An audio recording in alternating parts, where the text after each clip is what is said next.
The three outer join types all retrieve the same rows as an inner join, plus some additional rows that an inner join would exclude. Let's create a new query, and I'm going to select some information out of the person table from the database. I'm going to pull out business entity ID, person type, first name, last name columns from the person.person table. When I execute the query, I get 19,972 rows returned. And these are all different people in that table. Some of these people are employees in AdventureWorks, but not all. Other people are subcontractors, general contractors, or independent consultants for AdventureWorks. There's a lot of different kinds of people in this database table. We can execute another query against the human resource.employee table to find out information that is specific to employees. This time I'll select business entity ID and the job title columns from the human resource.employee table. This shows me the 290 records about the employees, including their ID number and their job title. Now we can merge all of that information together with a table join. I'm going to create a new select statement here and pull information from person table, including the business entity ID, person type, first name and last name columns, as well as the job title column that comes out of the employee table. Then we're going to pull information from person.person table, and we're going to join that with the human resource.employee table. These two tables are related based off the business entity ID column from both tables.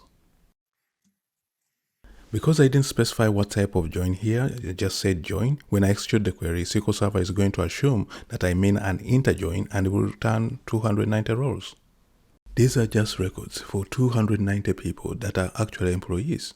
If I wanted information about people from the people table, plus the job titles for those people that are employees, I can change this to the left join. The terms left and right join simply refer to the order the tables are identified in your from clause. In this query, the person table is the left table and the employee table is the right table, simply because it's named second. You can also add optional keyword outer if you like, since technically this is a left outer join. It's optional, not required, though you can see it both ways. That's the only change we are going to make to this query. We are going to change it from inner join to an outer join. Press the execute button and you will see the difference. Now I'm getting back 19,972 rows again. This is one row for every person, and the first 290 rows are the employees, so you are seeing their job titles here.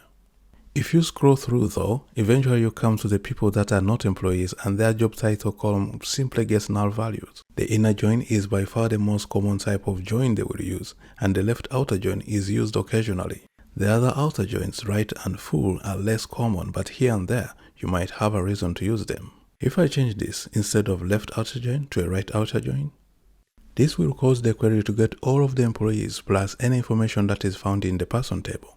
When I execute it, it returns us back to 290 rows. This tells me that we simply don't have anyone in the employee table that isn't also represented in the people table. If there were, we would be able to find rows with no values in the business entity ID, person type, first name and last name columns. That row would only have a value in the job title column. Finally, there's also a full outer join. Again, since there are no records in the employee table that are related to the person table, this query is going to return exactly the same result as the left join. We are back to 19,972 rows. We have job titles for the first few people that are employees, but if I scroll through, we will find people that are not employees. In a well-normalized database, and especially with integrity constraints have been applied on the table, you might not have a situation where there are unmatched records in both tables, so that's why a full outer join is not common to use. And those are the three outer joins.